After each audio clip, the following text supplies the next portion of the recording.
Suicide Squad Kill the Justice League feels fantastic to play and brings a fresh perspective to an existing franchise while offering plenty of Easter eggs and references that Arkham fans will instantly spot. It's an ambitious addition to Rocksteady Studios' Arkhamverse, which kicked off so many years ago with Batman Arkham Asylum. Recently, we had the opportunity to play over 4 hours of Rocksteady's latest superhero game. While the newest game shares the same world as the Arkham series, it's a very different experience to the stealth action gameplay that gamers will be familiar with.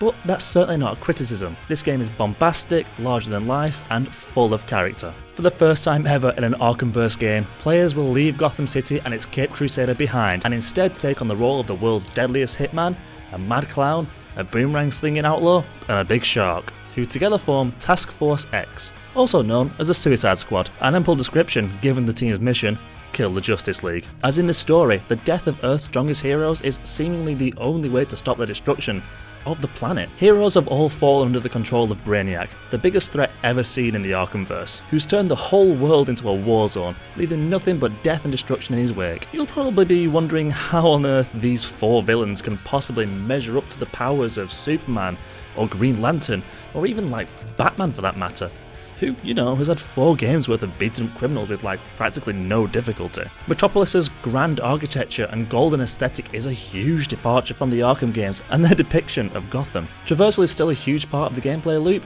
though this isn't Arkham Knight, so a glider and the Batmobile aren't options. Instead, players will need to learn and master the new tools each character receives to level the playing field against the evil Justice League. Harley Quinn borrows a grapnel gun from the Caped Crusader, Boomerang gets a Speed Force gauntlet to move at lightning speed like the Flash, Deadshot gets a jetpack, and King Shark gets nothing, as his strength and supernatural abilities allow him to go toe to toe with some of the strongest heroes without any assistance. With these powers, you'll swing, sprint, fly, and jump through the war-torn Metropolis streets, as well as utilise them in combat encounters. Combat is fast-paced, fluid, and open to experimentation. Task Force X gets enough firepower to level a small country, and they're not afraid to use it. This includes conventional weapons such as pistols, rifles, SMGs, miniguns, and grenades. Of course, you'll be able to use each character's personal weapons like Harley's bat and Deadshot's wrist cannons. Gear can be swapped out whenever you want, meaning you can put together your own personal build to complement your playstyle. Once you get stuck into a fight, the real fun begins. All the violence is over the top, like the comics it's based on, and explosions fill up the screen on a regular basis. It is a lot of fun. And the best part is, there's almost no repercussions to playing as a different character every single mission. Each character can be upgraded via a skill tree system, and the weapons they use can also be enhanced and upgraded to deal more damage. All of this to complement the build you're trying to achieve. You can even find special weapons belonging to famous heroes and villains in the DC universe. If you're the type of player to select one character as your main, you can do that. Or if you'd rather switch it up as you go, that's also an option presented to you. I asked if the game encourages the player to lean one way or the other, and I was told there is not a right or wrong way to engage with the characters. That being said, each character is fun in their own way, so it's worth experimenting, and the game will encourage you to try someone else through the special side missions tailored to one character over others. You can still use whoever you want during those missions, but if you select the recommended character, you'll be rewarded with extra XP and some other bonus goodies.